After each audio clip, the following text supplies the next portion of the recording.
I'm going to do an audio check. Can you hear me? Yes. All right. Yes. Very good. Awesome. Yes, sir. Now we're ready, right? Yes. Cooking with gas yet again. Awesome.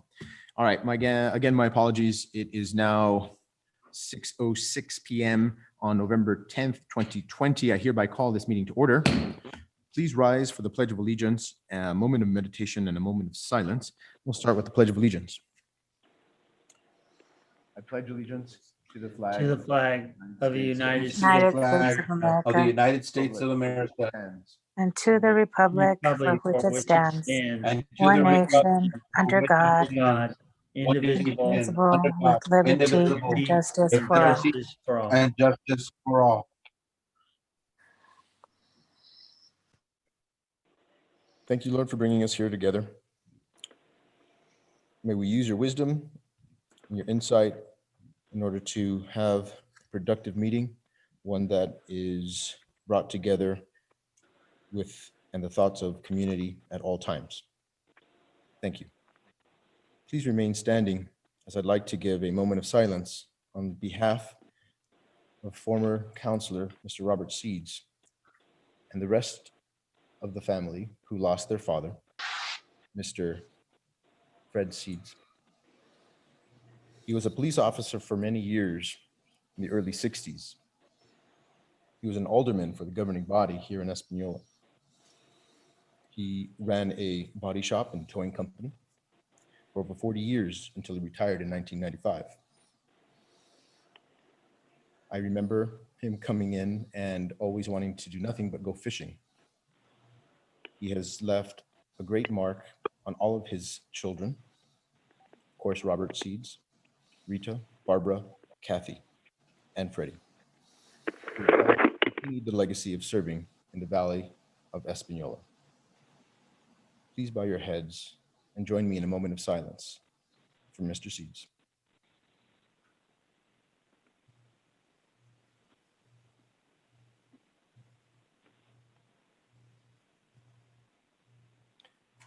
Thank you very much. Please be seated.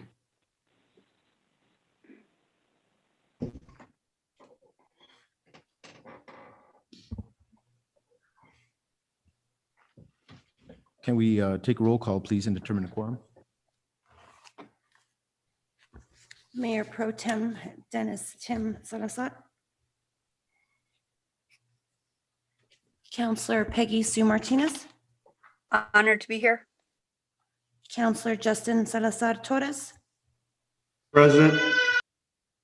Counselor John Ramon Vigil. Present. Counselor Manuel J. Martinez. Present. Counselor John L. Ritchie.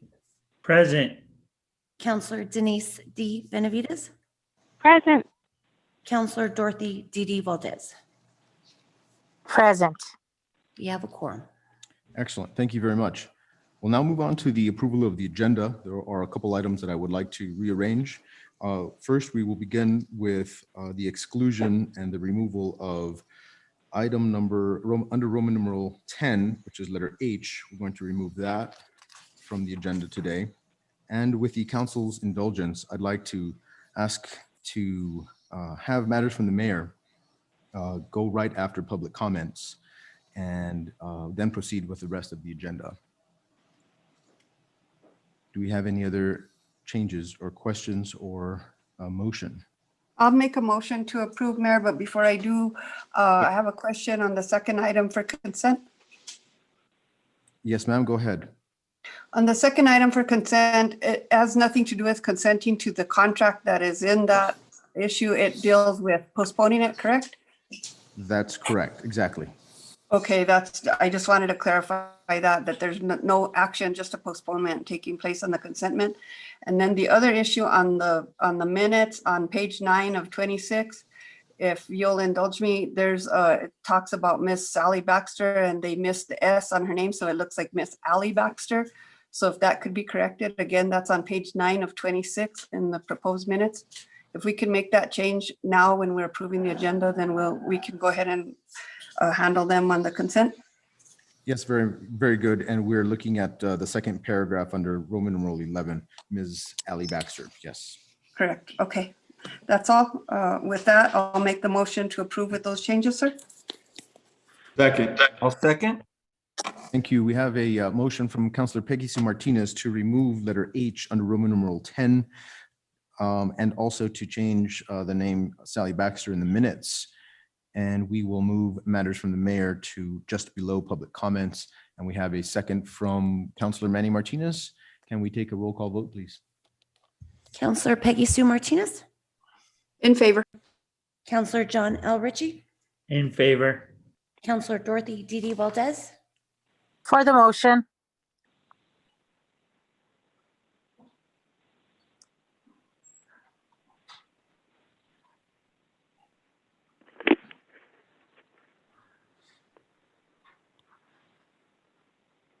You froze or Justin froze?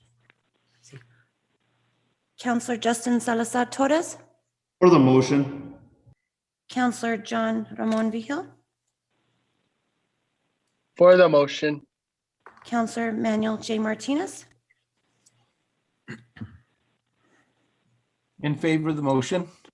Counselor Denise D. Benavides. In favor of the motion. Motion carries. Excellent. Thank you very much. So we will now go on to the consent agenda. Do we hear a motion? Motion to approve, sir. Second. We have a motion from Councilor Manny Martinez and a second from Councilor Justin Salazar Torres for approval of the consent agenda, which include the October 27th, 2020 City Council meeting minutes to reflect the name change from Ally to Sally Baxter, and a postponement of consideration of termination of express bill pay and approval of first billing agreement. And a second from Councilor Justin Salazar Torres. Can we take a roll call vote? Counselor Peggy Sue Martinez,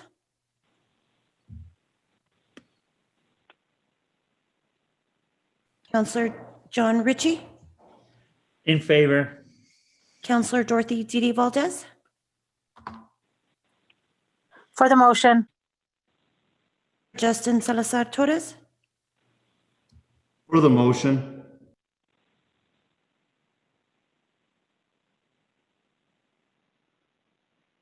For the motion.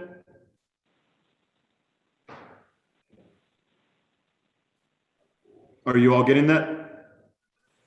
Counselor Denise D. Benavides, In favor. and Counselor Peggy Sue Martinez. For the motion. Motion carries. Excellent. Thank you very much. We'll now go on to public comments.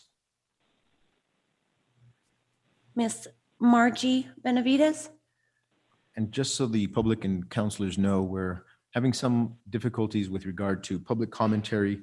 We, of course, want to be able to hear from folks, but we also want to take extra precautions here at City Hall that may make it more difficult to show up in person. We do know that many people have difficulties with accessing not only computer technology, but also the Zoom internet technology. But we're going to have to work in that direction as much as we can. I believe that we do have someone coming in, so we just wanted to make sure that they are notified. They will be coming in from outside so as to reduce the number of people inside the building at any given time.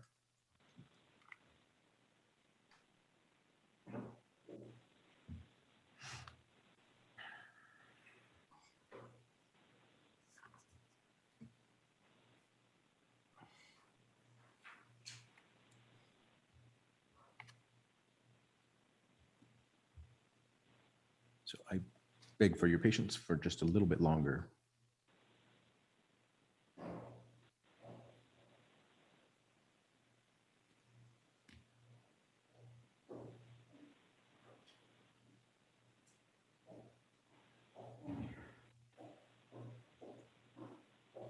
And I believe we have this person coming in now. Hi there, ma'am. How are you?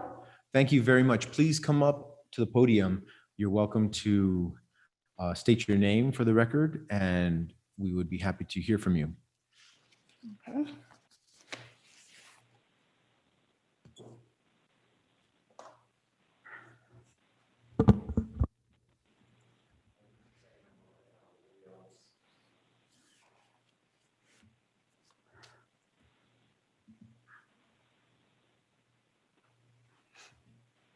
Yes, ma'am. Go right ahead.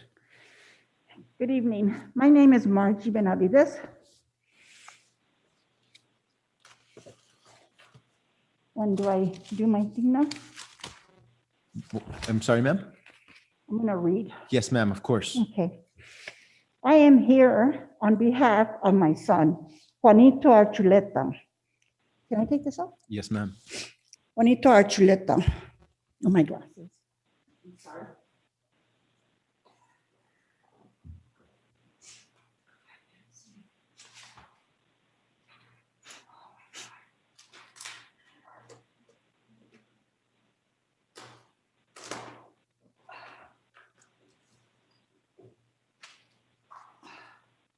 I'm sorry, I got a little nervous. We have all the time in the world for you, ma'am. Please take your time. Don't you worry about it.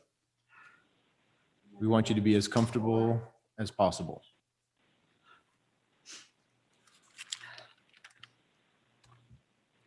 Okay, that's better.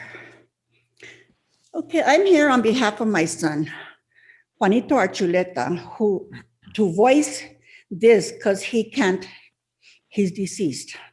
On October 1st, my son Juanito Archuleta was arrested, transferred to Tierra Maria.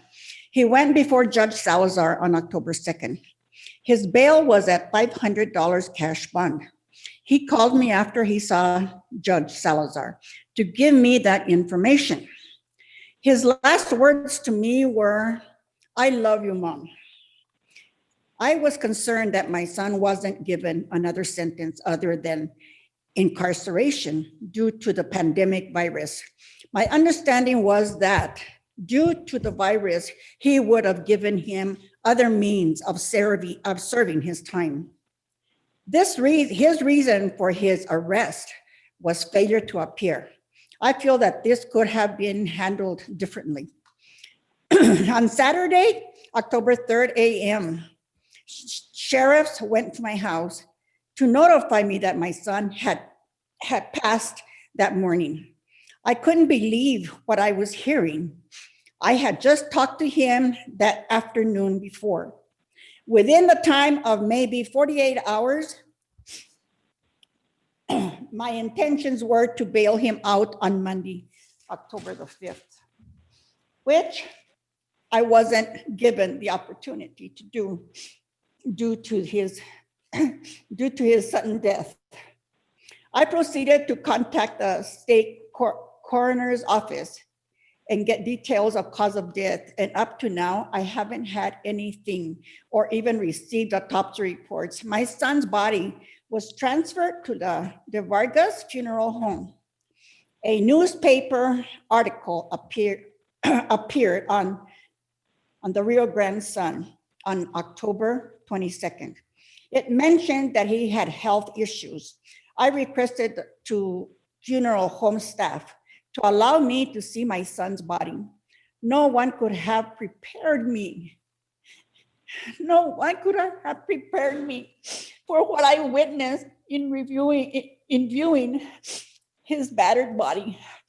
His right side of his face was crushed in, and his left eye was pushed in. There were bruises, lacerations, scratches on his forehead.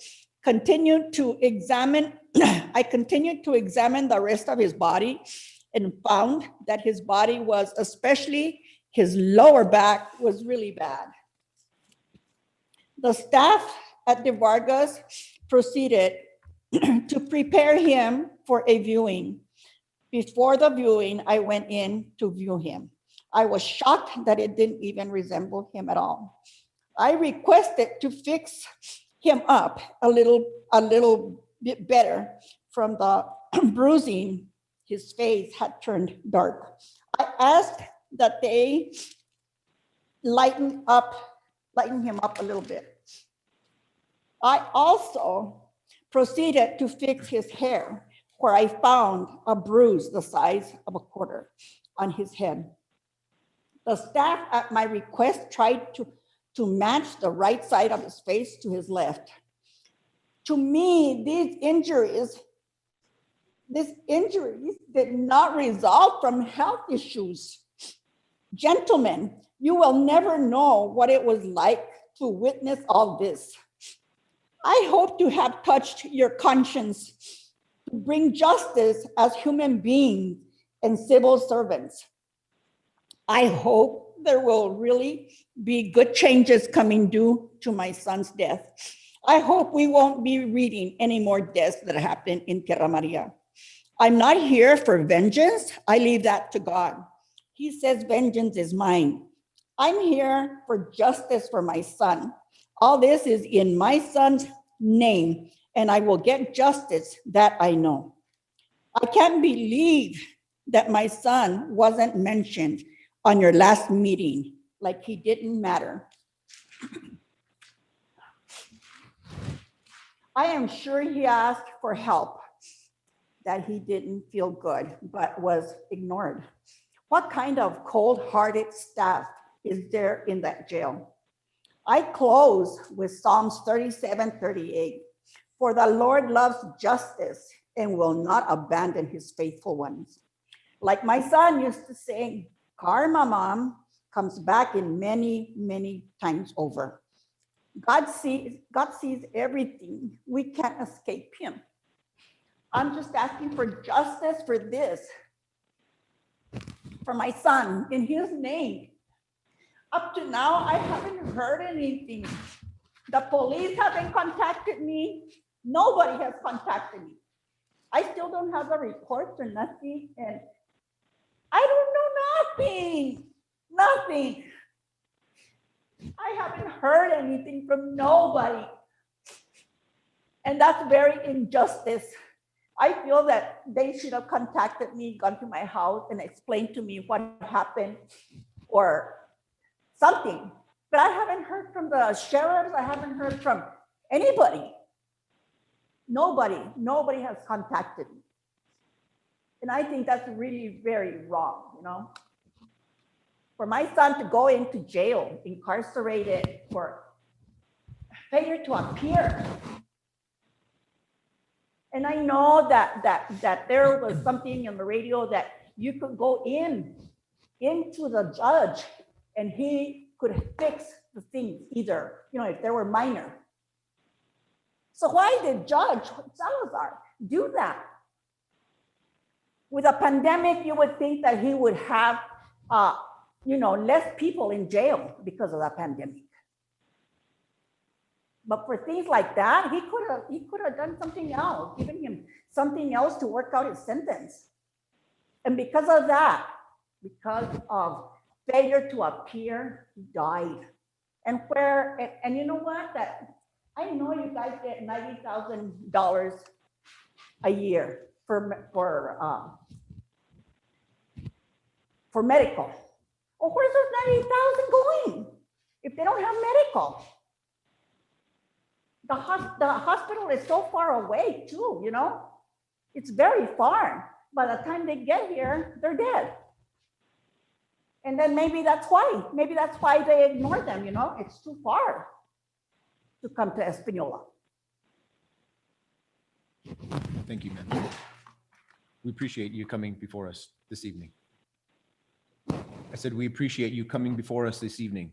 Thank you so much. Well, I hope that something will be done due to all this, you know. I hope I can save, or my son, Juanito Archuleta, due to his death, I hope he can save lives and something happens to that jail, you know, that they will do something about it.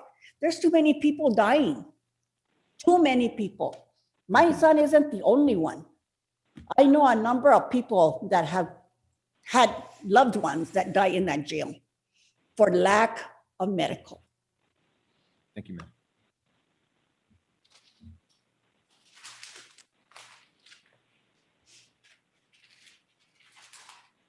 Do we have anybody else? That concludes public comment.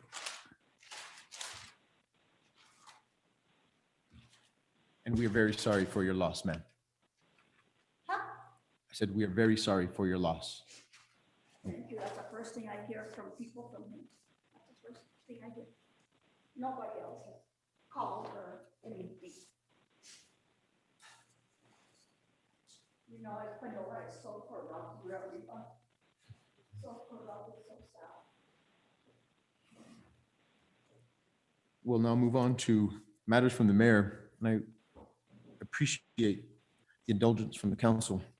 There's several comments and updates that I wanted to give. And the first is regarding tomorrow, which is Veterans Day, 11th hour of the 11th day of the 11th month. We come together and remember, commemorate, and rejoice in the fact that we have men and women who for hundreds of years have fought for what we hold dear.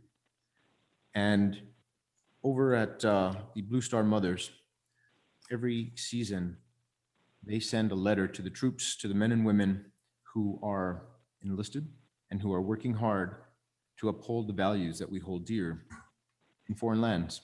And I just wanted to read to you a couple paragraphs from that letter that we send out.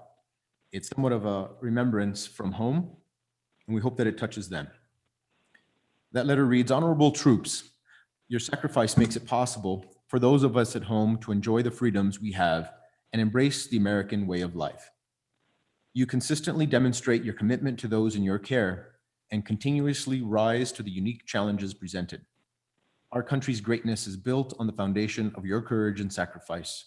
We owe you and your families our deepest gratitude. During these tumultuous times, and there will be more, please know we are doing our best to keep your loved ones healthy, safe, and close to our hearts. We look forward to your safe return. May God bless you and keep you. We salute you." What I find very important is at this time during election season, where we experience much uncertainty, the one thing that we must recognize is how important the freedoms of elections are, that the voices of Americans be heard, whether we appreciate it, whether we don't like it, whether we agree or disagree. Those are the values upon which we can expect greatness out of those who are fighting for us or who are on vigilance throughout the world. So today and tomorrow, those are some expectations that we hold dear. And unfortunately, we can't hold our usual services. But what we will do is create a couple videos and post those on Facebook. And we have a few people who are going to be speaking and remembering, thanking all of the veterans who are out there. And we just wish you the best. And we also wish those who have given the ultimate sacrifice, we wish them God's peace. Next, I also want to speak a little bit about another sadness, in my opinion.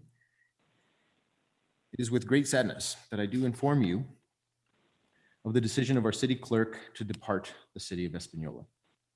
Literally, she will be leaving the city, perhaps for greater sin and perhaps even in the sin city. I'm sorry to report the resignation of Melissa Velasquez. As much as Auntie Alice and I have tried, we cannot break her unequivocal decision to depart us.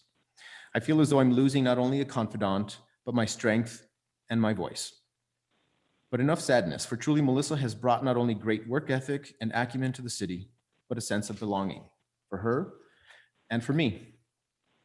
She grew up in Arroyo Seco and received her Bachelor of Arts in Fine Arts from UNM with minors in Communication and Arts Management. She focused on cultural dynamics and identification. Here at the city, she focused on the same. She was hired as temporary library clerk in January of 2015. Her professionalism and capability led her to a full-time position and rather quickly as a records clerk. Her duties included all aspects of record management. She was responsible for IPRA requests, handling and maintaining data, and increasingly was responsible for maintaining personnel issues. She was promoted to deputy clerk in 2017. Ms. Velasquez added duties of constituent services, budget administration, maintaining public information, creating agendas and packet material. This is when Melissa learned what true patience is while transcribing city council minutes. There isn't enough I can say about the quick relationship Melissa and I established. Not only were her professionalism, strength, and maturity enough to be envied, but her leadership and power were enough even for me to follow. True wisdom lies not only in lived experience, it lies in command of the English language, which she had, It lies in seeing through the morass of that which keeps us in the shackles of our constantly repetitive minds. Always trying to improve our systems and our way of thinking, Ms. Velasquez has done this city well. She will be leaving at the end of the month to improve her already accomplished life. Maybe that will take the shape of further education or improved lived experience. We cannot quench our thirsts for education, love, and spirit, nor should we expect that of Ms. Velasquez. Good luck, and we cannot wait to see you reach even greater heights. Ms. Velasquez, I just want to say thank you very much from the bottom of my heart for serving not only me, but the city of Thank you, Espanola. green chili beef burrito. No, Thank you very much. you're good. Can we silence anybody's phones who are out there?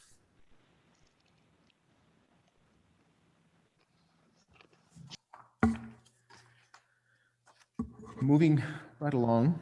Unfortunately, Melissa isn't here with us. She's at home. Melissa, are you on the call? Can we give a quick little shout out? Yes, can you hear me okay, Mayor? Yes, we can hear you, Melissa. Okay. I've been going in and out on the meeting, so I hope that the connection stays. I just want to thank everybody for the opportunity. I have grown tremendously in this position and as my former. I regret to leave the city because I have very much enjoyed serving the community and have learned what it means to be a public servant. And it's something that's very dear to me, and will share the experience with those who have the courage to do so. But as you mentioned, it is my time to continue to grow, to seek other opportunities, and to, yes, go back to school and carry on with my career in the arts. So to share with everybody, my intention is to get my master's in museum studies and a Juris Doctor so that I can specialize in museum policy. So I feel like I'm bridging both worlds of what I enjoy very much. But I'm gonna cut myself off before I get too emotional, but I want to say thank you from the bottom of my heart, and very much thanks to my family, especially my Auntie Alice, like you mentioned, my grandma, my parents, and my brother and sister who carried me through. So thank you. Thank you very much. All right. The last thing that I wanted to do was make sure that we gave a COVID update to the counselors and to the citizens who are out there in order to, as Melissa said, bridge the gap of information and of knowledge. As we all know, the COVID virus is and has clearly entered the Espanola Valley. The degrees of separation from us to someone we know who has the virus have shrunk considerably. Just a few months ago, it seemed to be a vague thing out there that we didn't really know existed, mostly because we didn't know anybody who really had it. We now all know somebody specifically who is tested positive for the virus. We know their names, their relationships to us, and the situation is very real. As of today, the counties that make up Espanola, namely Rio Arriba and Santa Fe counties, each have a total of 668 and 2,608 confirmed positive cases, respectively. And even though the recent increases in cases seems to alarm those of us here in Espanola, we must also take these numbers in perspective and put them into context. For this rise has happened amidst a quick rise seen throughout not only the entire state, but the entire country, and yes, indeed, the world. Keep in mind that in Rio Arriba alone, the positive cases as a percentage of total population is about 1.6%. In Santa Fe County, it's tracking right along the same percentage at about 1.7% of the total population. Relative to other counties, Rio Arriba County lies right smack dab in the middle with regard to positivity rate and transmission rate in the state of New Mexico. It ranks 16th out of 33 counties in the state, according to covidactnow.org. Does that mean that we should remain complacent, given that we are treading right around the average as everybody else? Absolutely not. It means we must act together and forcefully to do everything we can to slow the transmission rate of the virus. Our language and our actions must reinforce our commitment to slowing the spread, which is why we would like to reiterate to you today the governor's health order that focuses on several things that we can do together. The first thing to do, of course, is socially distance as much as humanly possible. And what does that mean exactly? It means stay at least 6 feet apart from people not in your household. It also means reducing the number of trips you take in a single day. It means reducing the number of people going for groceries and supplies to one if possible. Because I know who you are. You go to Walmart with a group of people, and we need to resist that temptation. We need to go singularly to perform all of the tasks that we normally would on any given day. It also means reducing interactions with people who are not in our households as much as you can. And when you are out, make sure to always leave distance between you and others. And it also means that when you do go out, to wear a mask if you can't socially distance. The governor's orders require the use of masks when in public to help reduce that spread. In addition, do not congregate in large groups. Stick to your household members as much as you can and avoid mass gatherings as much as possible. What I would like to let you know is that anecdotally, at least, what I have observed and of the cases I have seen, most are happening not in these mass gatherings or at a local grocery store. They're happening in our homes, and it's because we're in close contact with each other. The virus is affecting us all, and even under the most pristine of environments where everyone is wearing PPE and people are getting tested every 5 days, the inevitable will happen. Someone very close to me just tested positive for COVID under these very circumstances, in a place where, as I said, everyone, workers, residents, people, are tested every 5 days. Masks are worn constantly by everyone. And this person that I know is, as I mentioned, a very close family member of mine. She's 81 years old. She suffers from cirrhosis, diabetes, and let's just say she's a little overweight. She's my mother-in-law. Even after taking every precaution possible, the inevitable happened. So what does that mean for us? When somebody tests positive for COVID, as she did last Saturday, it means that we need to use every tool in our toolbox and in our arsenal to get it right for us and for our families. Avoid people not in your immediate bubbles as much as possible. Wear a mask, avoid large groups, stay healthy, do everything you learned in kindergarten, which is wash your hands, blow your nose, and sneeze into a tissue, and don't get into people's space. I'm happy to report that after 11 days from having tested positive, Emily is doing great. And according to the doctors, is no longer contagious and has overcome the COVID virus. As I mentioned, this was the typical type of person that we want to protect from COVID. And no matter what protections you place and no matter what safeguards you put into place, the inevitable is going to take place.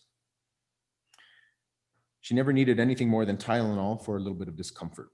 And I'm by no means trying to say that this is going to be the same for everybody and that everyone's outcome will be the same. But certainly what we have to recognize is, as I said, the virus is here and it is getting closer to all of us, and we have to be prepared for it more than we have to be fearful of it. And here are some things that you can do that may help you, your family, and your friends when you do test positive for COVID. Keep all of the items that you would normally need to get over a cold or a flu in your medicine cabinet. Remember, when you test positive, stay home and don't go out, which is why you need to have all of the supplies ready to go. You'll also need to keep well hydrated, so stock up on fluids high in electrolytes. Most people are being asked to stay home and get better without any type of medication and are asked not to go into the hospital for the most part. Most people do get better by staying home and recovering the same way that they would recover from a flu or cold. But of course, if at any time you have questions about your convalescence, contact your doctor immediately and don't take chances. Anecdotally, some of the people that I have been in discussions with who have tested positive, there's a common theme between most of those who have symptoms, and those symptoms are a cough, fatigue, and a sore throat. So keep those in mind and do everything you can once you get the slightest inkling of having any of the symptoms to stay home and let and make sure that that gives you an opportunity to get tested. We need to remove the taboo of COVID and stand ready to help our neighbors and our family when they test positive. Anecdotally speaking, I have some folks that I know who have tested positive. They're staying at home. They're doing all of the things that they need to do, but yet nobody ever reaches out to them. It's as if they're put in a completely different box, left to see if they get any better. Reach out to them. They're your friends, your neighbors, your family members, and they need supplies, especially because they can't be going out to the store on their own. So give them a call, reach out. They will need food and supplies and other necessities. So keep in touch with them as much as you can. Here at the city, we have implemented single entry into every building to allow for contact tracing and temperature screenings. Masks have to be worn at all times. We've also limited contact between personnel and departments. In addition, the city is working with employees to allow those employees eligible to telecommute. We strongly encourage businesses and households to do the same whenever possible. And by that, we mean follow, of course, all of the safety practices that the governor has put out for all of those businesses that are out there. Socially distance, wear a mask, don't congregate. We cannot slow the spread of the disease without your help. Remember, in both Rio Arriba and Santa Fe counties, the virus has only affected less than 2% of the population, which means we have a long way to go. And we have to do everything we can to ensure our healthcare system is prepared to handle large increases in patients. But here's the good news. Our healthcare system is in fact getting better. The way that we approach the virus is improving. Our doctors and nurses have gained a tremendous amount of experience that prepares them to care for COVID patients better than before. We don't know where all of this will lead. We certainly don't know when a vaccine may be ready, but I can assure you that we're doing everything we can to help slow that spread and doing everything we can to stay human in that process. So I just wanted to give a little bit of an update there with regard to what the city is doing and how we can help to spread that language and spread through our word and through our deed the actions of socially distancing as much as possible, also remaining as human as possible and recognizing the need to reach out to our friends and our family who are out there, because this is going to affect more of us. We cannot expect this to be something that only affects the fringes or other people. It's in our neighborhoods, it's in our homes, and I like to think that we should improve our understanding of it rather than continuing to fear it and doing everything we can to prevent its spread. So that is the update that I wanted to give. And the last item that I have is an award of commendation of public safety for several officers in the police department. There are two different categories, and it is my honor to recognize Officer Adrian Moya, Anthony Martinez, and Charles Lujan. On November 5th, 2020, while on duty in Espanola, you were instrumental in the arrest of a suspect who violently beat an individual and then shot him twice, or shot at him twice. Your arresting his violent suspect made the streets of Espanola safer. Your courage, character, and professionalism has defined you in the law enforcement community. Citizens of Espanola and I thank you. In addition, we have several other officers on a separate occasion. We have Officer Isaiah Anaya, Jerome Broyles, Dustin Chavez, and Adrian Martinez, Sergeant Cody Martinez, and Detective Zach Wright. On September 2nd, 2020, while on duty in Espanola, you were instrumental in the apprehension of a violent criminal wanted for murder from the state of Colorado. Your dedication, courage, steadfast loyalty, and character has defined you in the law enforcement community. The citizens of Espanola and I thank you. We wanted to say thank you very much to these officers for their hard work and their dedication. And thank you very much. We'll now move on to the committee chair updates. And we have also councillor comments.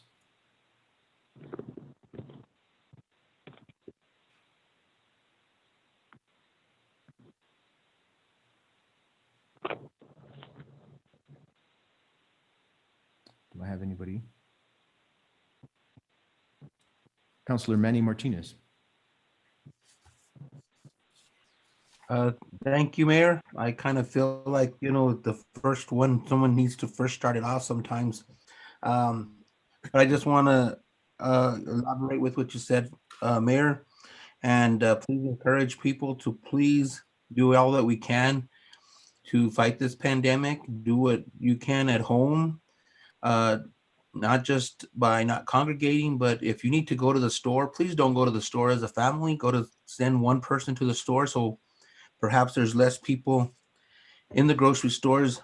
And also, of course, wearing your mask, especially as we do find out more and more people that we personally know are becoming in contact or contacting this COVID-19.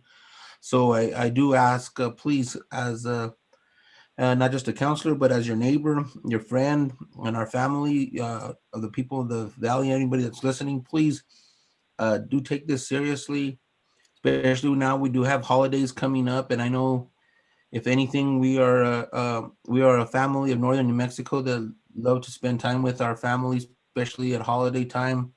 But this is a time that we really need to think about our health and the health of our family members and friends as well. And not just that, but also strangers. We just want to make sure that we keep as many people safe as we possibly can by just doing what we need to do necessary. I also would like to say how sorry I am to Mrs. Archuleta for hearing what she said earlier about her son. That is, it's really, there's no words to say except how sorry I am to know that this lady lost her son when it seems she didn't have to lose her son.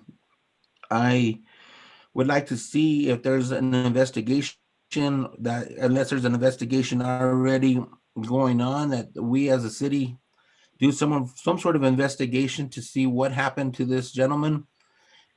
Because since he was arrested within our city, since he was sent to jail through our court system, the municipal court, I'd like to see what we can do to get some answers to this lady. So that I'd like to make that request, sir. And as far as the community services, sir, we have not met yet, so I don't have an update on that, sir. Thank you. Thank you, sir. Do we have any other counselors? Mayor? Yes, is that Counselor Didi Valdez? Yes, it is. Go right ahead. Thank you. I just want to commend the officers for their bravery and their service. The first responders, I know that they are in direct contact with the community and they are always in, I don't want to say danger, but they're always in a place where they may contact the virus. So like you said, I don't want to repeat, we all know what we have to do and let's do it for the community of Espanola. Let's be safe. Another thing I want to say is congratulations to Melissa for pursuing her dream.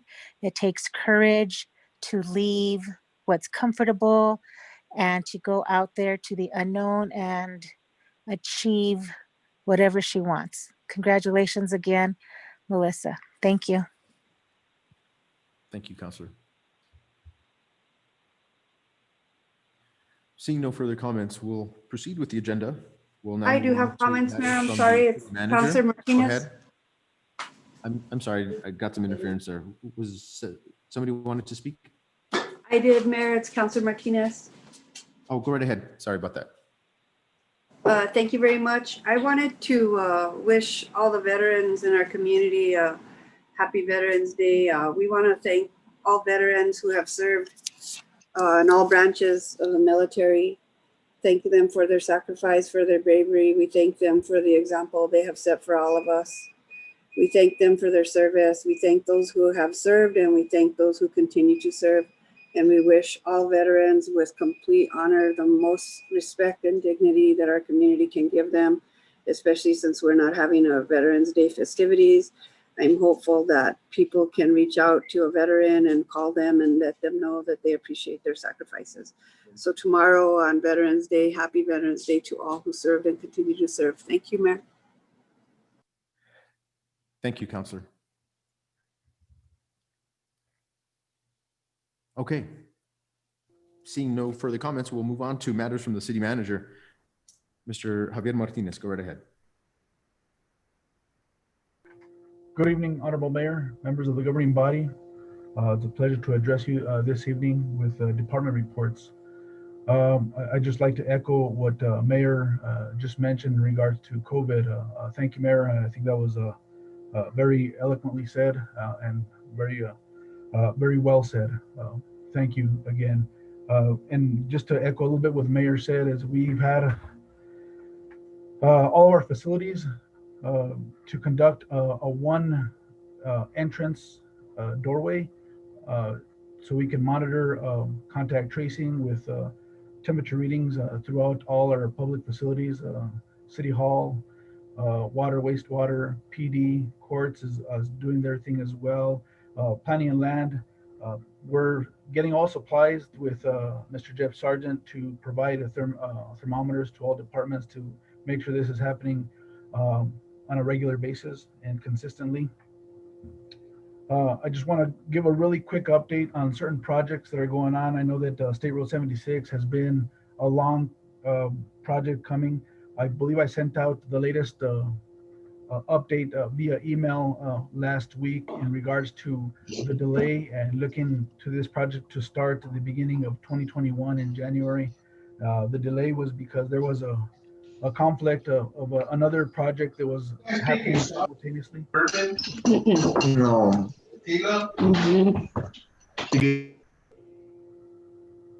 Sorry about that. So that's happening. We're moving forward on that. With finance, we're looking at getting finally, after years, in my opinion, moving into electronic timesheets with a program that's going to be available to us. So we're looking to that get done. Of course, minimizing contact with individuals as well. Just moving, doing timesheets electronically. Just to kind of touch base on this, I'm open to any question. Like I say, if you have any requests, feel free to call me at any time. Text me, email me, call me. I'm available to you. I want to finish up with our HR in regards to new hires. We had an officer, Mr. Charles Lujan, new hire, Mr. Zachary Enriquez with the fire department. And also we've acquired a great asset to the city, Mr. Rodney Talcott, who is currently joining us online. I'd like to welcome and introduce him to everybody. He's our new wastewater superintendent that came up from Las Cruces, relocated here with his family. I want to give a shout out to Mr. Talcott joining the city of Espanola. This is a position that we struggle within our departments to keep filled, because this position requires such experience, certifications in their field, that this position is highly sought after in so many other municipalities and counties that provide wastewater to their communities. So also with that, if Mr. Talcott, if you're online, if you'd like to say a few words to the governing body.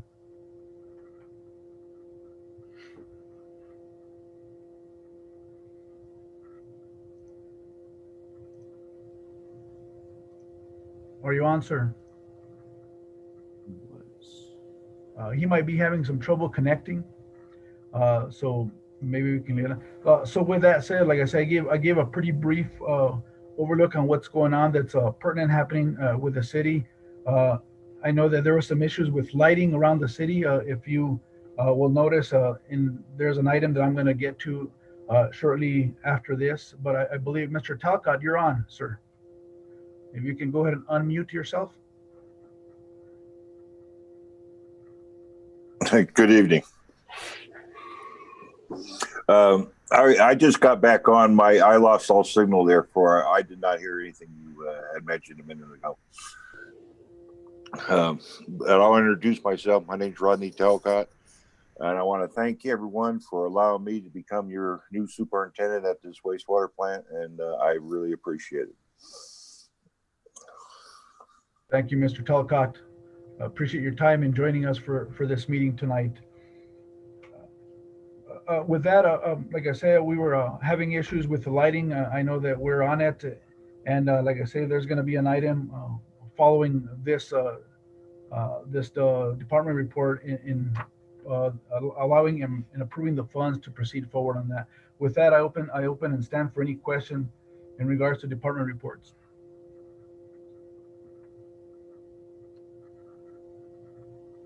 Do we have any questions from councilors for city manager?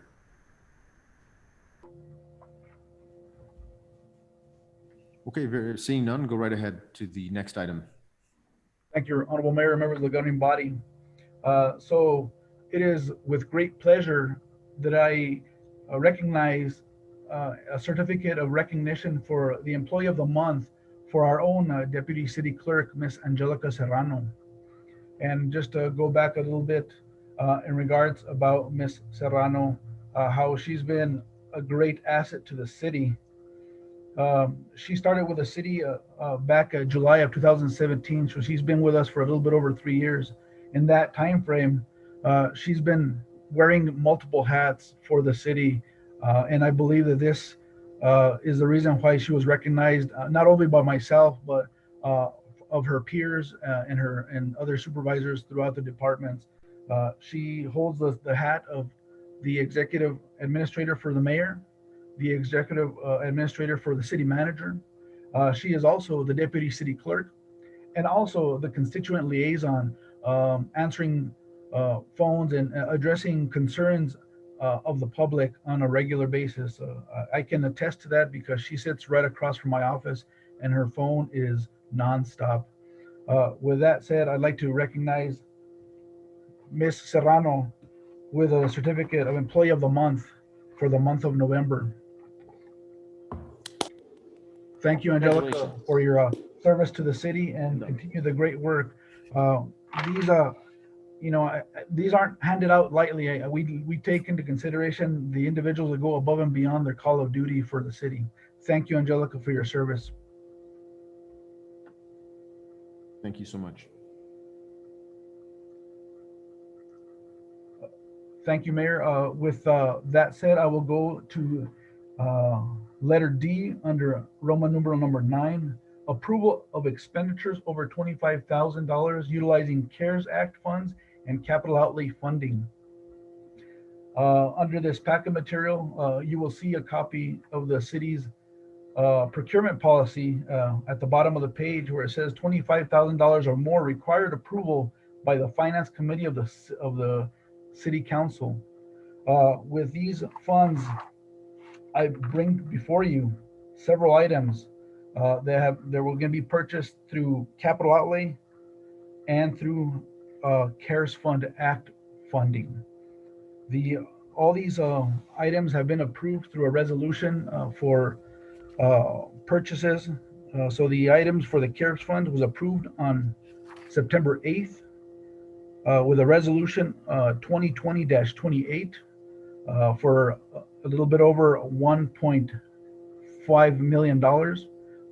And so if you scroll down, this is to proceed with purchases for the CARES Act funding to include Microsoft software upgrades of $33,973. Other items is an emergency response vehicle for our emergency response manager, fully decked out to provide services through the city. This pandemic has brought a lot of light to us in showing what the needs that we have that we are missing, and with these money, with this funding, we can go ahead and pursue and get these items. So the emergency management vehicle for a total of $79,369. The next item under the CARES Act would be, excuse me, I'm just scrolling down the packet material. The item looking for new, excuse me there. Here we go. upgrade for core router, existing core for the background Esplanade for internet services for a total of $486,949. And this is under the CARES Act, and obviously purchase over 25,000, requiring city council approval. The other items fall under the capital outlay for revenue from the New Mexico legislative appropriations. Items that were approved for on the final budget for on the finance board on September 21st, 2020, to include the Valdez Park renovations, which that would be the item for park playground equipment for Vanessa's Hideaway, totaling a little over $30,000. And then 4 vehicles to be purchased for the police department under the same amount, the amount of provided for approved through the budget of $200,000 total. The total of the amount for these vehicles is going to be a little over $175,000. And then lastly, the approval for the LED lighting installation throughout the city. Right now we have Bixby Electric to do the work to replace the lighting from the intersection of the Santa Clara Bridge and Riverside up south to Upper San Pedro, with a total of a little over $32,000. So with that said, I stand for any questions and on any of these items that I presented before you.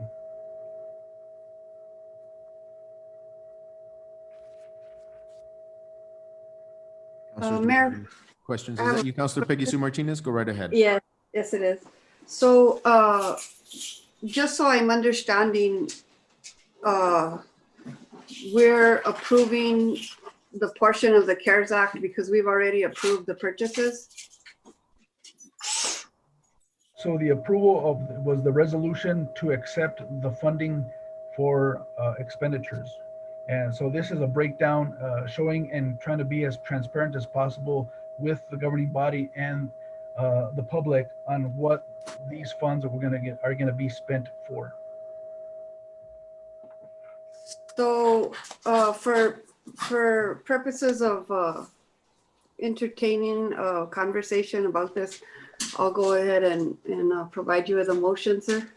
Second it. Okay, thank you very much. So Councilor Peggy Sue Martinez would like to move that we approve the expenditures with a second from Councilor Justin Salazar Torres. So for question and discussion, Councilor Peggy Sue Martinez. So I'm curious, we're talking about a lot of money here, and I'm just curious about how these were procured. What was the method used as far as, did these go out for bid? Was it a scope of work? Was it CSE? How are these? How did we come to these prices on all of these issues? Yes, Honorable Mayor, members of the governing body, Councilor Peggy Sue Martinez, great question, and thank you for asking that.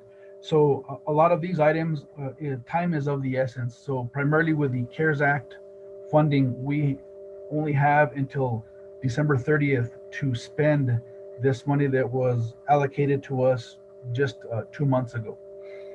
So we did use our CES contracting to go through the majority of all of these purchases, ma'am. And also, any questions, Ms. Diane Hawkes and Ms. Jessica Ortiz are also on the call to answer any further questions in detail that I might not have the answers to.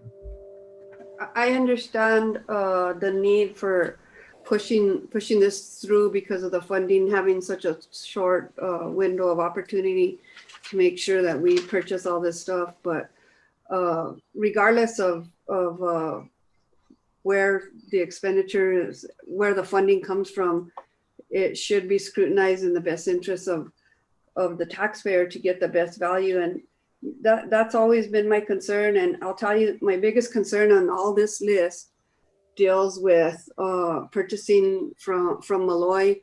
When we have a Dodge dealership here in town, I know that it's something that we've beat it like a dead horse for years and years and years. But unless the city of Espanola understands that it's very difficult to do business in Espanola, and we're only harming ourselves by not shopping local. And I think when we have an opportunity to do that, we really, really need to look at the possibility of purchasing stuff here in our community before we go outside. Thank you, Mayor. Thank you, Counselor. Do we have any other Counselor comments or questions?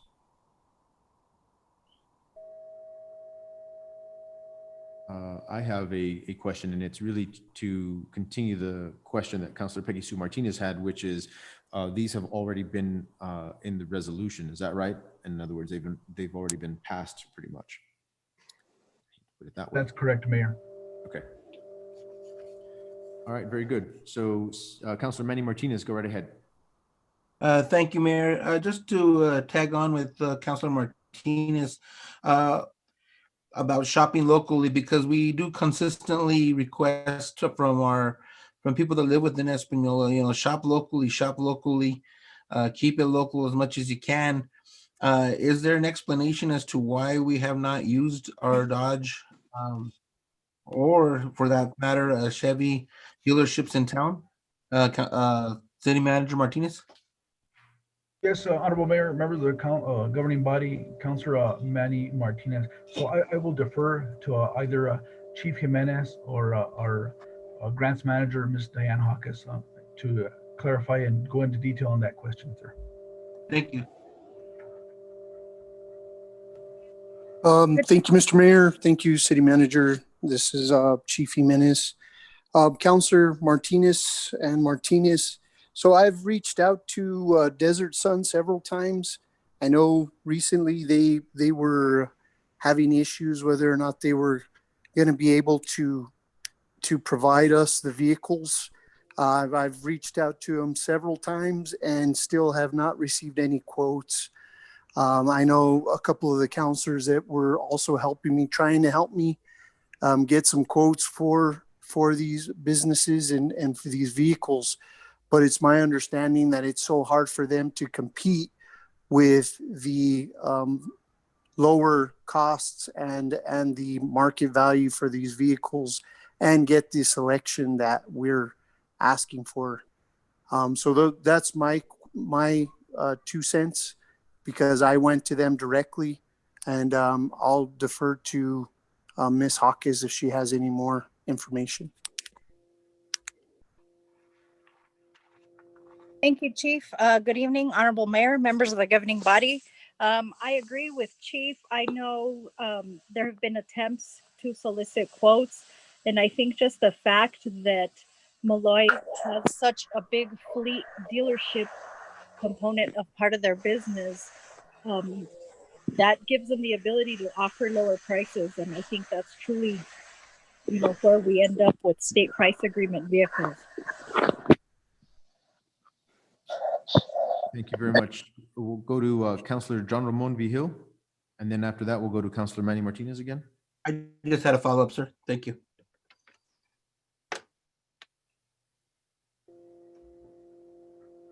Councilor Vigil.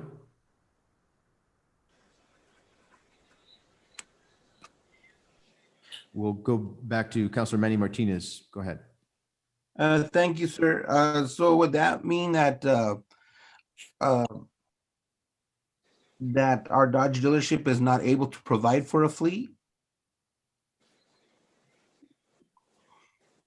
Councilor Martinez, I don't believe it's that they can't. It's more that it's not really their specialty, so they can't be competitive price-wise, say, as Molloy can, because they're so much bigger and they provide so much more. So then the question becomes more along the lines, if we shop locally in this aspect, that we would end up spending more of our more money than we would need to spend. Is that correct? Yes, sir, that is correct. Thank you.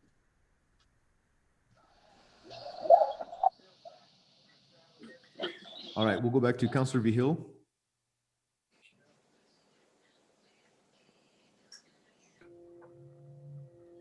Is he still on? Okay. Well, I guess if we don't have any other further questions. I'll comment a little bit, Mayor, while we wait on Counselor Vihil. So I'm curious, some of these are dated and signed off on 11/4, 11/14. Have these already been approved and paid? Honorable Mayor, members of the governing body, there are some that actually have purchase orders in place already, but the purchase orders have not been released to any vendors. We were waiting until we got approval. Yeah, I was concerned about that because they're dated way back and we're seeking approval tonight. And so I was just concerned about that. I don't know if Counselor Vihil's on yet, Mary, you might want to ask. We've asked him to unmute. My guess is maybe he's chosen not to ask the question. No, I'm here. Okay, there we go. Counselor Vihil, go ahead. I want to review our purchasing policy powers. Maybe we can take this back to committee. I think it's really important that we don't put too much power in the hands of a few individuals. And I'm not questioning any of our city staff, but I think that we need to review our protocols and going over this list and seeing exactly the purchasing power that's vested in a few individuals. I'd like to go back to committee, maybe Councilor Benavides, you can propose this at the next finance committee meeting and look at reviewing our purchasing policy powers.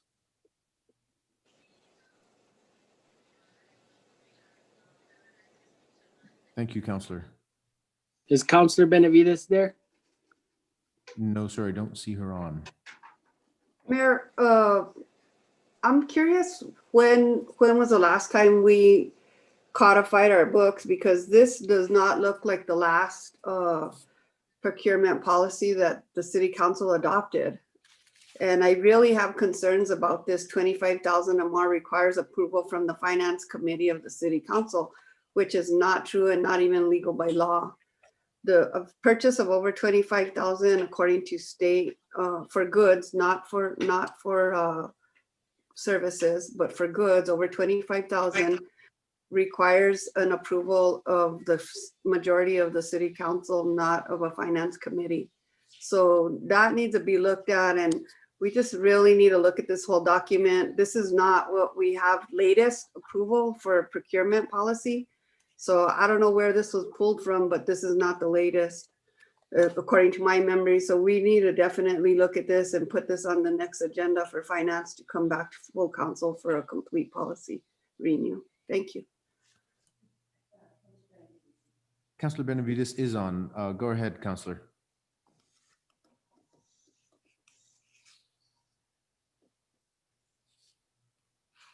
Counselor, if you're on and would like to make a comment, can you unmute? Mayor, I can barely hear you, so I don't know if that's what she's going through either. I can barely hear you. I have to literally get up to the iPad to hear. Is that any better, sir? It's a lot better. Thank you. All right, excellent. Very good. Counselor Benavides, are you on and would you like to speak? If so, please unmute your device.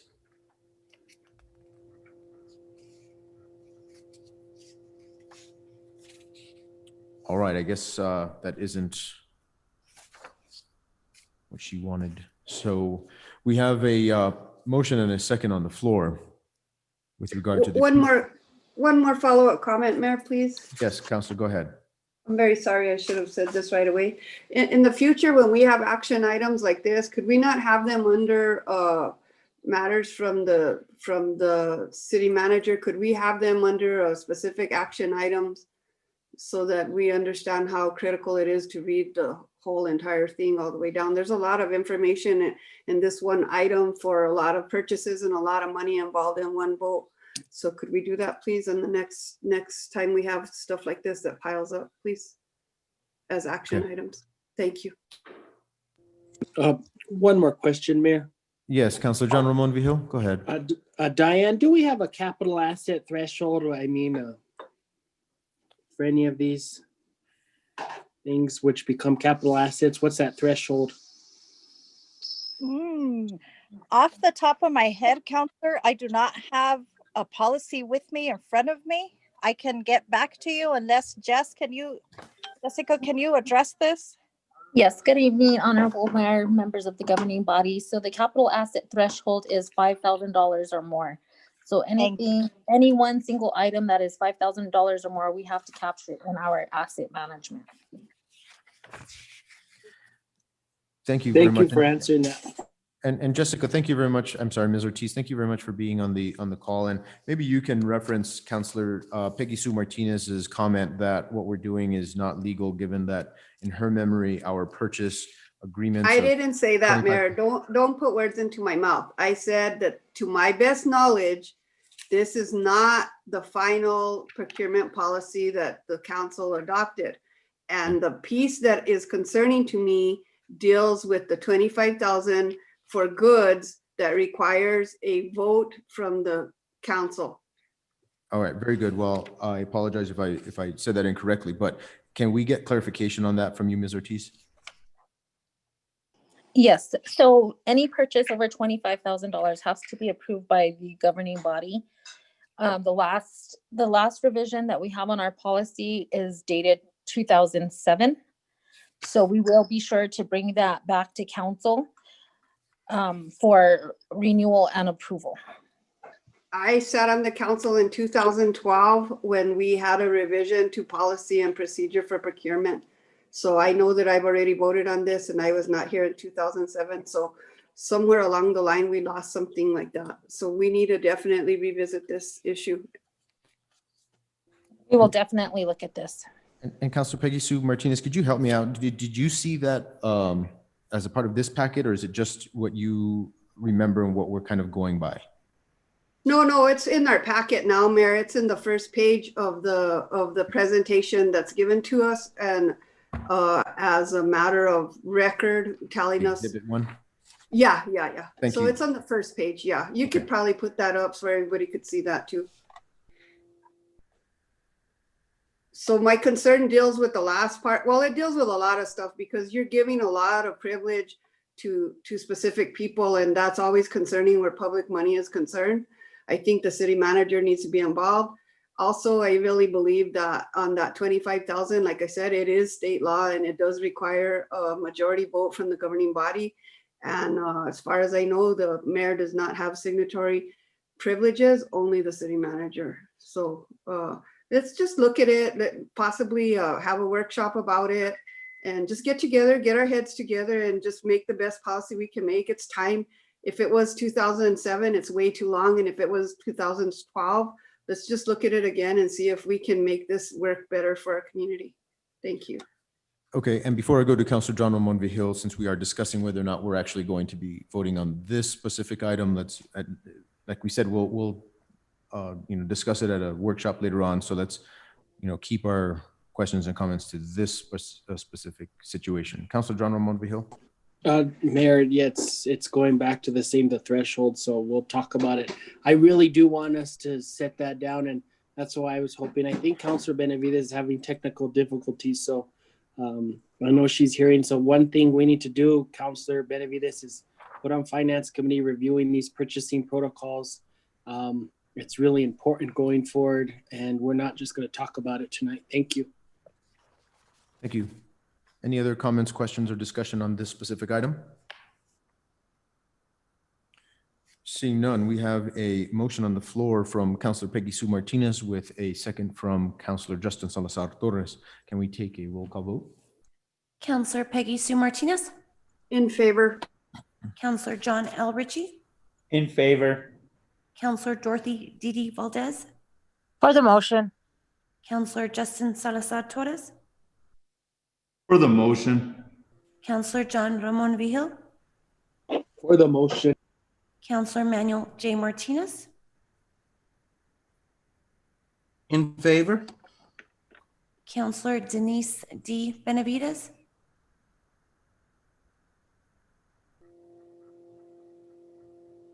Councilor Benavides.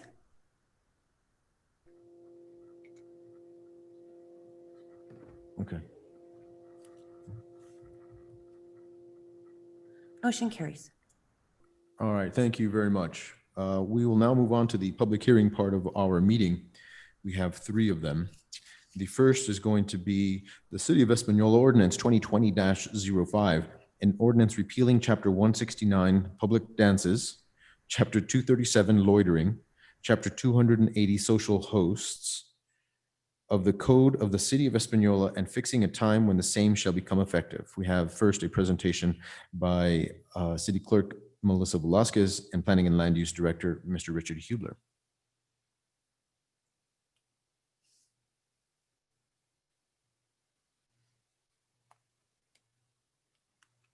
Who would like to go first? I can go first, Mayor. Good evening, Mayor, members of the governing body. We are presenting ordinance number 2020-05. To give a little background on this item, over the last year or so, the Clerk's Department, along with Planning Director Richard Hubler, we have conducted extensive research over the ordinances that have received codification, those that have not, or the notice of adoption, as well as the ordinances that lie within the current code, which do not serve any purpose to the city any longer, or which are no longer being enforced due to being outdated. So we are presenting 3 total ordinances tonight, and I'll yield to Richard from this point.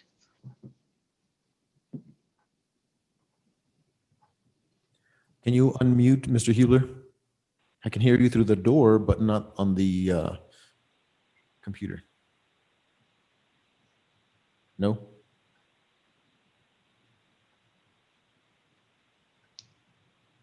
Still can't hear you. He is unmuted, still can't hear him.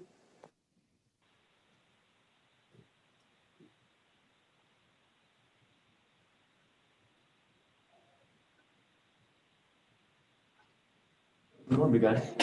Sure. Just get on my computer. Yeah, I'm on yours. You can hear it now. Oh, you can hear you now, but you need to do something.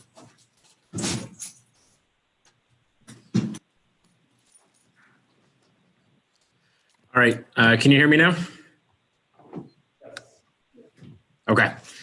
So as Madam Clerk Velasquez indicated, she and I have been working to update the codification of our ordinances that have passed over this past several years, get it updated online, remove those or correct those that needed removal or correction. And these 3 were identified as, like she indicated, no longer basically serving the city. So the proposal before you this evening was to repeal these 3 chapters of the Espanola Municipal Code. And then we've also got City Attorney with us if we have any legal questions. But he and I and Melissa have discussed this kind of at length and feel that this is an appropriate action to take. And I'm happy to answer any specific questions that folks might have. Do we have any questions from councilors before we go into the public hearing? I think it's best to go into the public hearing, Mayor, and then we'll jump in after that. Well, I just wanted to make sure that right after the presentation, that if anybody had anything, we can do that. I can certainly ask at another point as well. But seeing that we don't have any other comments or questions, we will move right into the public hearing for the City of Espanola Ordinance 2020-05, repealing Chapter 169, 237, and 280. I hereby open this public hearing. The time is 7:25, and we would like to ask if anybody would like to speak in favor of this repealing to come forward now. And I can't see any hands or anything like that. So please make sure to speak up if you would like to speak in favor of repealing.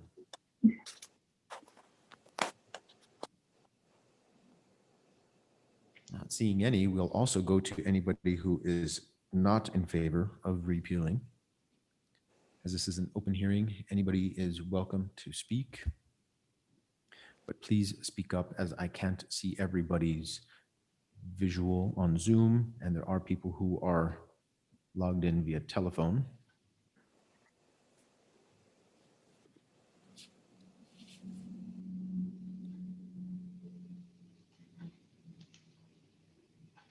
Seeing no one wishing to speak in favor and no one against, I will ask Angelica, if you, Ms. Serrano, do you see anybody, as I cannot see everybody on my computer?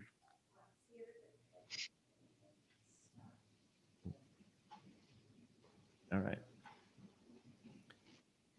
Very good. Well, the time is now 7:26, and I hereby close this meeting, at least the public hearing part of it. All right. So having closed that, do we have any motions? I'll make For a the sake of motion, Mayor, discussion. just so that we can enter into the discussion. So we have a motion from Councilor Peggy Sue Martinez. Do we hear a second? Second. Was that second from Councilor Justin Salazar Torres? Or we'll go Councilor Manny Councilor- Martinez? Councilor Manny Martinez. Thank you, sir. Yes, sir. All right. So do we have any comments or questions? Questions, Mayor?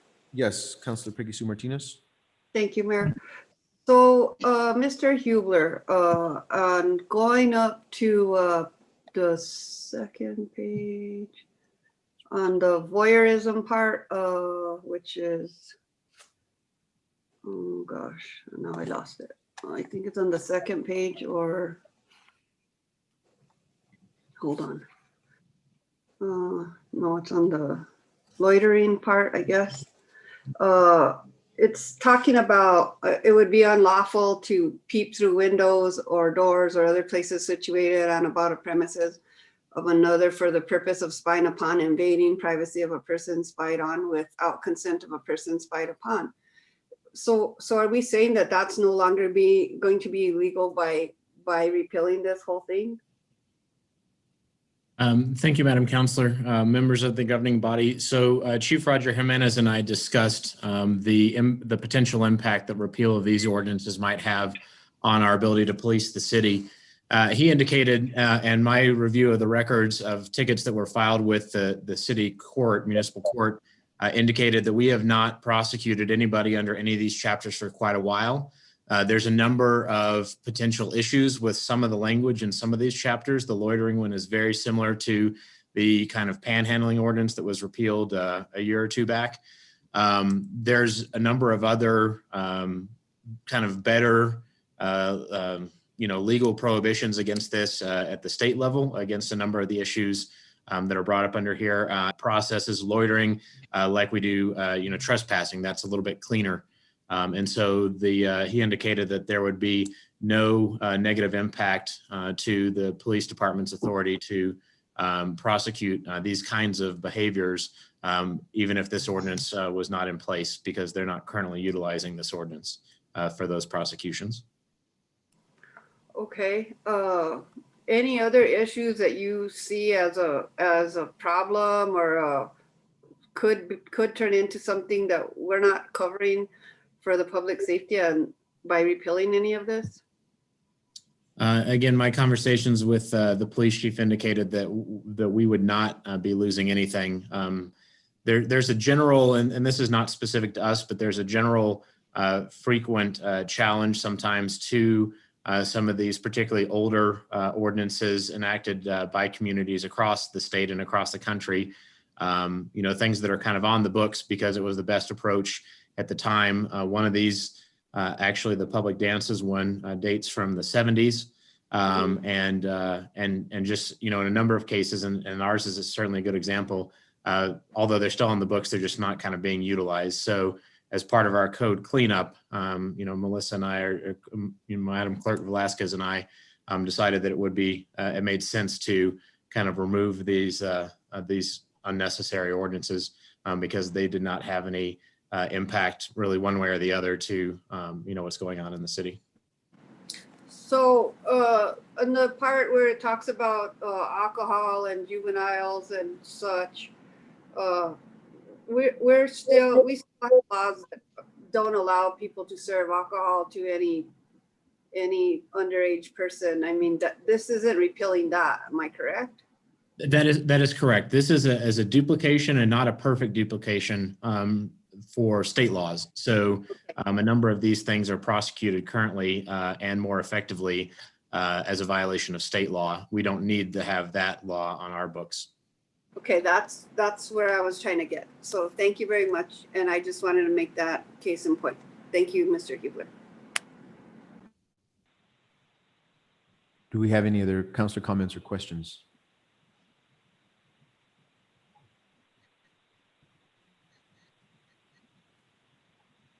Seeing none, we have a motion on the floor to repeal Chapter 169, 237, and 280 from Councilor Peggy Sue Martinez with a second from Councilor Manny Martinez. Can we take a roll call vote? Counselor Peggy Sue Martinez, In favor. Counselor John L. Ritchie, In favor. Counselor Dorothy D.D. Valdez, In favor. Counselor Justin Salazar Torres, In favor. Counselor John Ramon Vihil,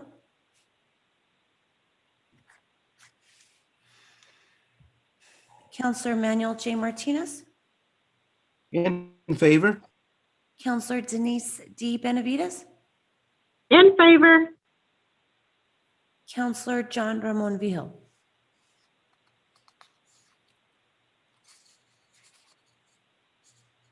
Motion carries. All right, very good. We'll now move on In to, favor of the motion. thank you, Councilor. Okay, we'll now move on to Roman numeral X, letter F, City of Espanola Ordinance 2020-02, an ordinance establishing fire fees for inspections and false alarms and fixing a time when the same shall be effective. We have a presentation by Fire Chief Ron Padilla and Planning and Land Use Director, Mr. Richard Hubler. Mr. Padilla, go ahead.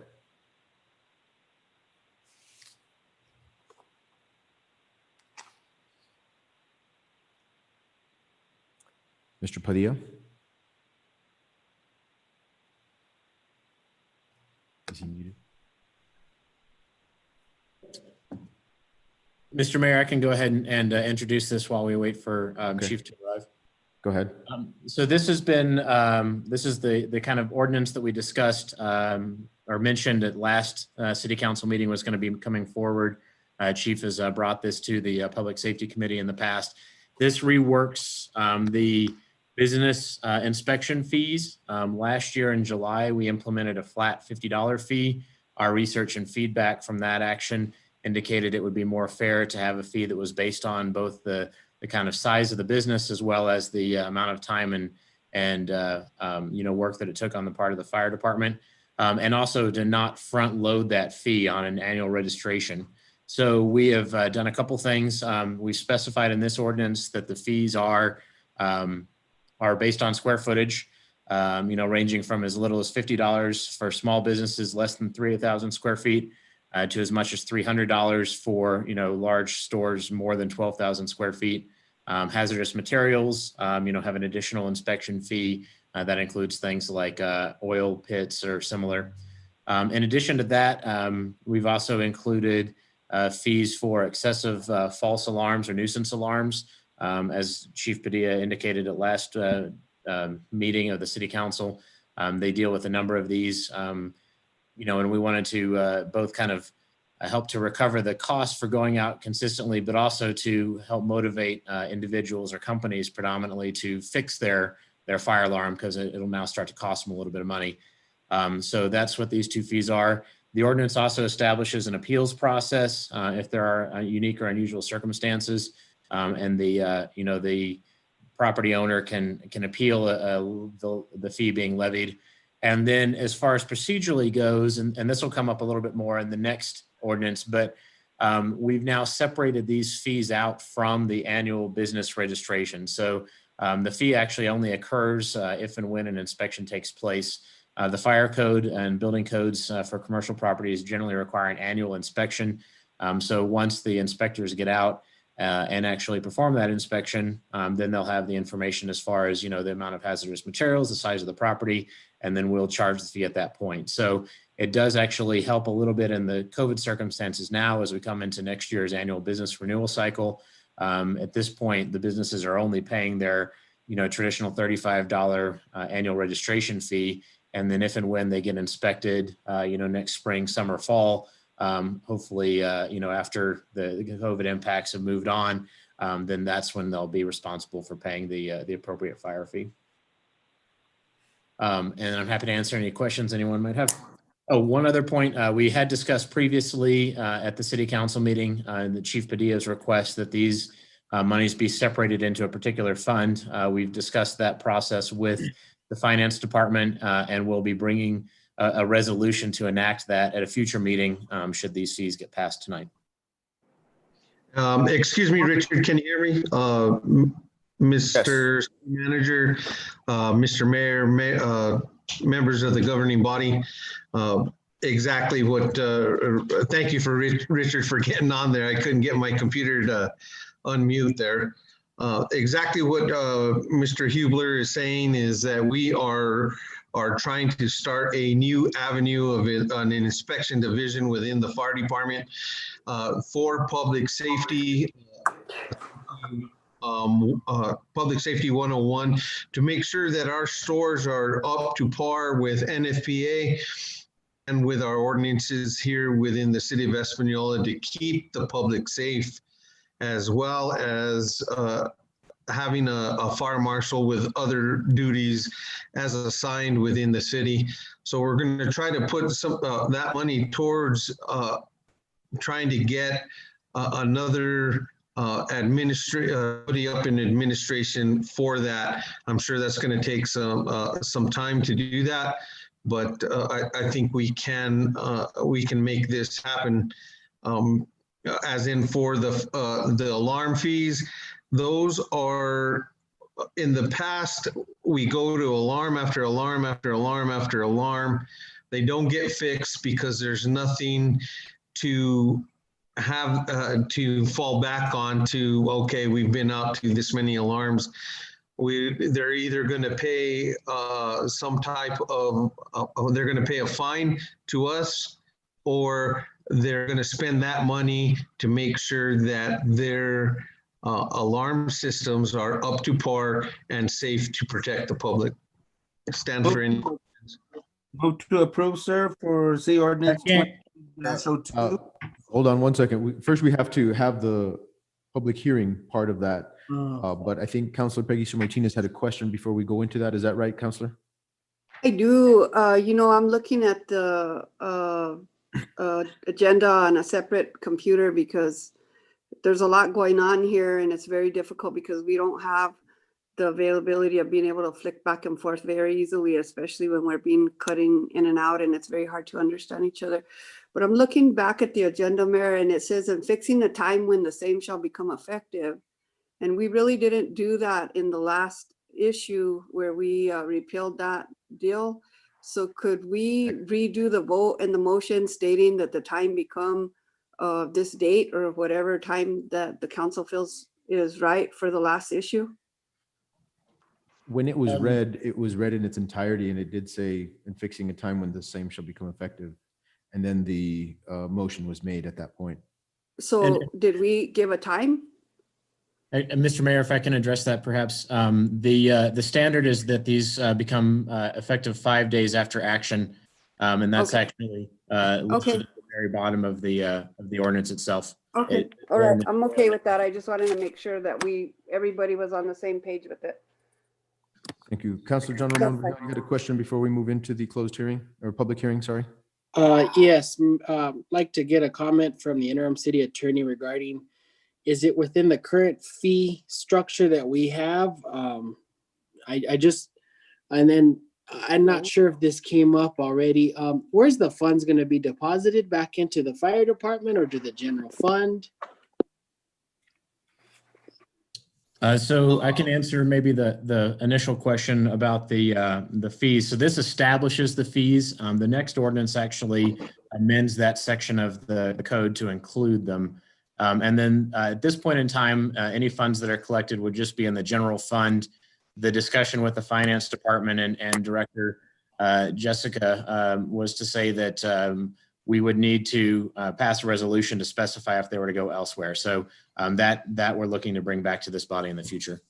I also want to ask, because this is concerning as it violates possibly some I am not no lawyer, but why on item C regarding appeals, does it say firefighters union? That isn't a government agency.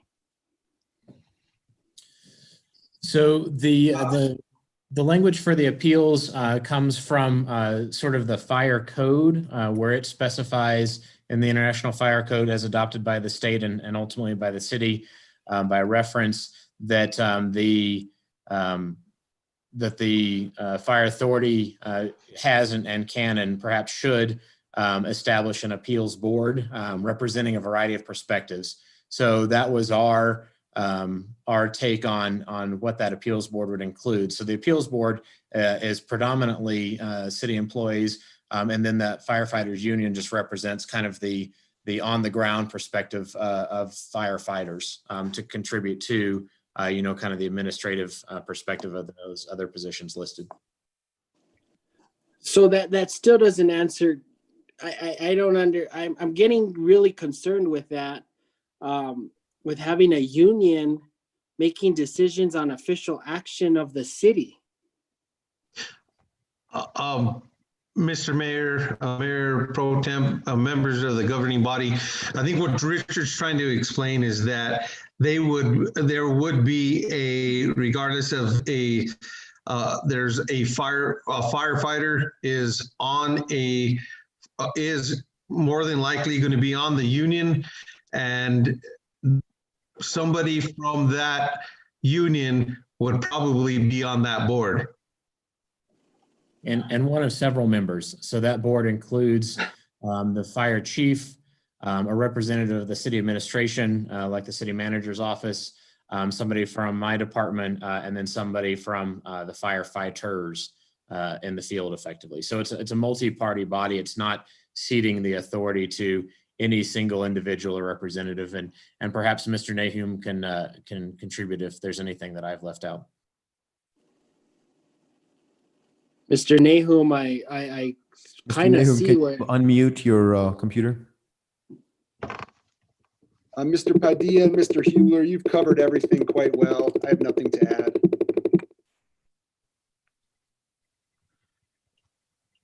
So if I'm understanding this correctly, why can't we just refer to a member of the firefighter staff? I don't understand. I think that I just don't understand how you can put a union in there to make official actions on behalf of a municipal government. I understand if they're working in their official capacity as a staff member, but what they do on the union is on their time. Mr. Mayor, John, Ramon Vigil, Councilor, Mayor, this isn't specifically as having the union, the full union representing this appeal board. That the union will not be having a say within the board. The full union won't. The firefighters are part of the union, and there will be a firefighter on the board that is a union member. The union as a whole will not be representing or making a decision in the appeal process. It'll just be a union member. Any firefighter up to deputy chief, up to captain, above captain is not a union member. Anything below a captain and below is a union member. So all that means is there will be a union member, not the union making any type of decision for this appeal board. If I may interject a question, Councillor and Chief, the question would be, why is it significant that a union member be on that board? Well, they would have a say regardless if it's a union member or a firefighter. We don't necessarily have to have a union member on that board. Richard, if you would like to elaborate on where you did have that, find that information.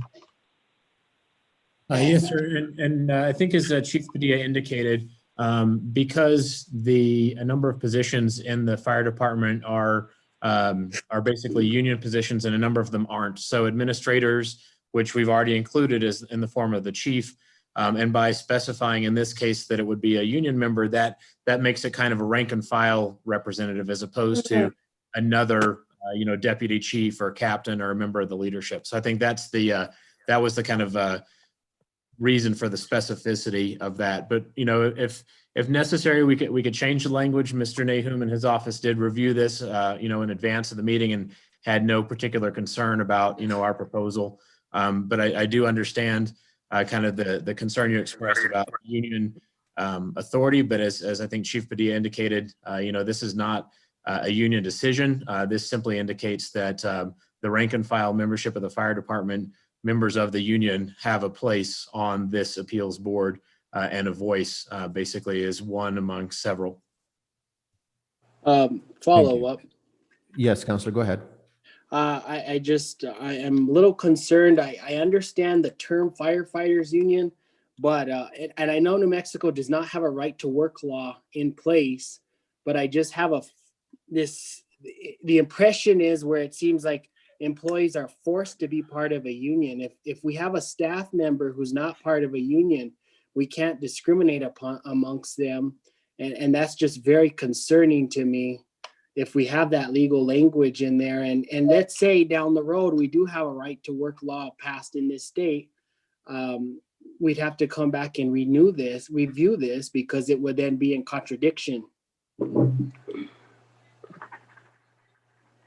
Thank you, Counselor. We'll now go on to Counselor Peggy Sue Martinez. Thank you, Mayor. I have the same concern that Councilor John Ramon Vigil has. No union business should be conducted during the regular workday for the city of Española. No union business should be conducted during the workday for the city of Española. So I don't see the need to have that state firefighter union. There's no reason for that. You could put rank and file firefighter, that's fine. That can be changed to that. I do have a question for the attorney. Is it feasible at this point to split these two issues into two different motions? The portion of charging for fire alarms, excessive fire alarms, and charging the business community for inspections. Is it feasible to split them at this point? I'm not understanding your question. What do you mean split them? You mean have two separate ordinances that do each separately? Yes. Well, I suppose that would be at the pleasure of the city. The city can introduce ordinances. If you feel the need that would be a good idea, I don't see anything. You might have to renotice it and go back through the process. That's my question, sir. Well, yes, it would. I think it would be considered as a new ordinance if you were to split it and have two separate ordinances, because one would not be like this one, and the other one would also not be like this one. So perhaps the title, would change, and there would be some small differences that would require redoing the process. Yeah. So I'm going to ask, Mayor, that we call for a tabling of this with the purpose of splitting both issues into two separate ordinances and a form of a motion, sir. So we have a motion to table. Do we have a second? So that it gives the opportunity to split them, and it also gives the opportunity to fix the last portion where the firefighters union is involved in the daily business of the city. Okay, so we have a motion to table. Do we have a second? Second, Mayor. We have a second from Councilor John Ramon Vigil. I believe the motion to table is not debatable. So can we take a roll call vote? Is there a date certain to which you would like to table this, Councilor Peggy Sue Martinez? If we table to split them, it requires a 30-day advertisement. Am I correct, City Clerk? Right, everything would require a 30-day. Right, so as soon as possible after that time, sir? Well, We do publish with a 30-day notice. The requirement is 15. So could we wouldn't make it to the next meeting, so the meeting right after that, sir? so that'll be the December 12th meeting, I believe. The December 8th meeting. That's the second Tuesday in December. That's fine, sir. That's not 30 days. The requirement is actually 15 days, Oh. Counselor. We just realized that. Thank you. We happen to notice for 30, but the requirement is 15. So we have a motion, Counselor John Ramon Vigil. Are you okay with that date with your second? Yes. So we have a motion to table and a second. Can we take a roll call vote? Counselor Peggy Sue Martinez, In favor? Counselor John L. Ritchie, Not in favor. Counselor Dorothy Didi Valdez, For the motion. Counselor Justin Salazar Torres, Not in favor. Counselor John Ramon Vigil, For the motion. Counselor Manuel J. Martinez, I don't see a reason needing to split the ordinance into two. I do see the need as far as the verbiage in it, but I'm going to say against the motion. Counselor Denise D. Benavides, In favor.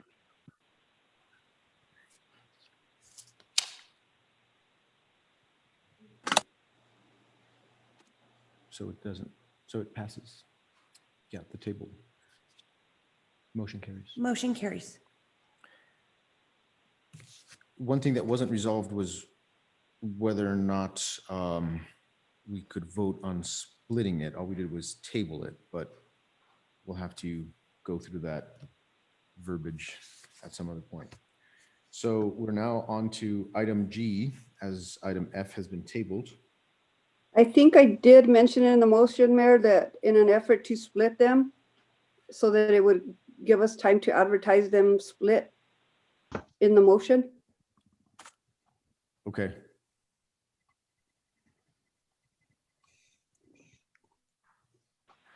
Okay, I just am not 100% clear that a table to motion also can include a change of the actual motion, of the actual public hearing. Divide the question. Okay, so I can make another motion to divide the question, Mayor, so that we make it official that was the purpose, Okay, the table. So I'll make that motion, sir. Point of order, I believe we already voted on tabling it the way it was. do we have any clearer guidance from Melissa Velasquez? Good evening, Mayor, members of the governing body. I would recommend to make a motion to go back to make a motion of the ordinance and specifically state then what the motion is and then carry from there forward. So the motion would be to go back and take a motion on that ordinance, do a roll call vote, and then make the motion that would follow. So just as we've done in the past, somebody, if should they wish, would have to motion to unlock the previous vote, and then we'd have to see a new motion. The motion that I made was to table for purposes of splitting the issue.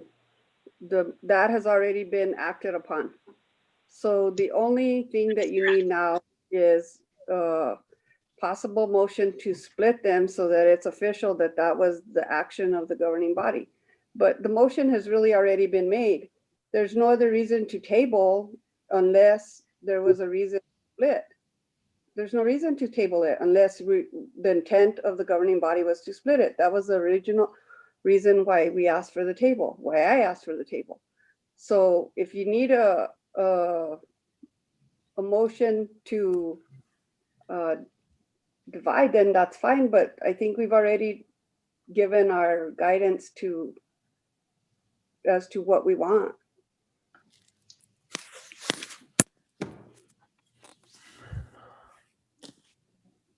Mayor? Yes, go ahead, Melissa. Yes, I mean, Ms. Velasquez. If I may, I would like to validate that Councilor Peggy Sue did make the motion to table the ordinance in order to split so that it would be two separate ordinances and advertise accordingly with the 15-day notice. Okay. Thank you. Thank you very much for the update. So we have that tabled for purposes of splitting those two for the next meeting and the next vote. So we can now move on. I believe we're now at letter G, which is the City of Espanola Ordinance 2020-03 and ordinance amending ordinance 2019-04, amending chapter 171 of the Espanola Municipal Code and fixing a time when the same shall become effective. We have presentation from Ms.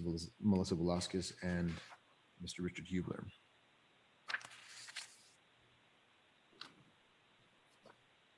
So I can start this one up while Melissa gets back on. The members of the governing body. This is an update to last year's annual fee resolution, or I should say fee resolution that we hope to review on an annual basis. There was obviously the inclusion of a number of things, so we'll probably need to make a motion to strike the items that were included under chapter 49 for the fire department from this version to basically amend this ordinance, and unless Mr. Nahum sees any issues with that. Otherwise, some other fee adjustments that we made was to separate the fire fee from the annual or the new business renewals, was to add a bit of language clarification for some items that were included last year, and then to update a couple fees in the planning and land use chapter 350 to bring things kind of more consistent with the way that we process applications, so that the kind of standard application for everything from a shed to a sign to a utility connection permit are all consistently $75, and then adding in an actual cost line for when we do certified mailings for folks as part of their notification process. So relatively minor stuff with the exclusion of that, the fire fees. But again, I think that we can just hear a motion or take a motion to modify this ordinance by striking that section at the beginning of section 171.12 there. So moved, Mayor. This is still a I public don't know if you hearing, want to though. go into the resolution, into the public hearing first. So I'll just wait. Yeah. Yes, yeah, thank you. Are there any other questions before we move into the public hearing?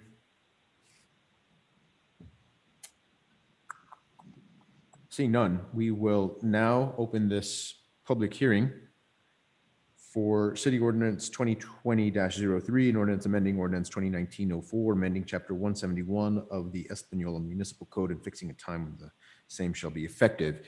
It is now 8 o'clock and I open this hearing.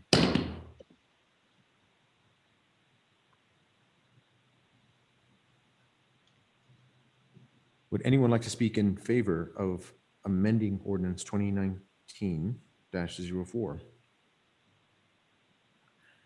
We can also at this time take anybody who would like to speak against the amendment.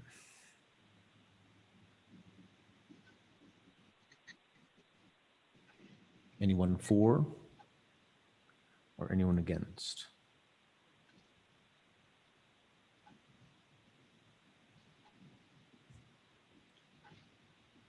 This public hearing is to determine whether or not anyone would like to speak for or against an amendment to ordinance 2019-04, amending chapter 171 of the municipal code.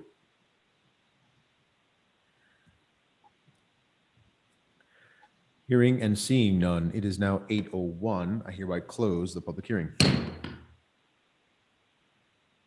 Do I hear a motion, or would anybody like to ask any further questions of Mr. Richard Hubler? Motion to approve, sir. We have a motion from Councillor Manuel J. Martinez Second, and a second from Councillor Ritchie. but we need to take out the fire fees. Need to be specific. Mr. Hubler, would you like to help him out with that? Absolutely. I think a motion to amend the ordinance to strike those fees affiliated with the fire department, chapter 49, would be sufficient.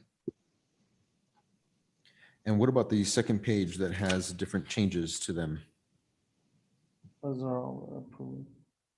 Yeah, so those ones wouldn't matter because at this point we don't have a fire fee. So we'd basically be, as indicated at this point, just separating the fire inspection fees, whatever they may end up being, from the annual business renewal. So I don't know that we need to change that. I think it's just that block of text at the beginning of page 3, the first part of that table. Okay, so to be specific, is this motion including what we're looking at on our screens right now, which is changing from 150 to 100 fire fee, or do we not include that in the motion? So my suggestion would be to leave this language, and then Angelica, if you can scroll up to the page above and simply strike this language affiliated with Fire Department Chapter 49 would be our suggestion. Councillor Ritchie and Councillor Manny Martinez, are you okay with making the official motion as such? Yes. Yes, sir. Okay, so the motion is to amend ordinance 2019-04 by striking the first area highlighted in red from table 1, fees and taxes. We have a second we have a motion and a second for that. Is there any other further councillor discussion?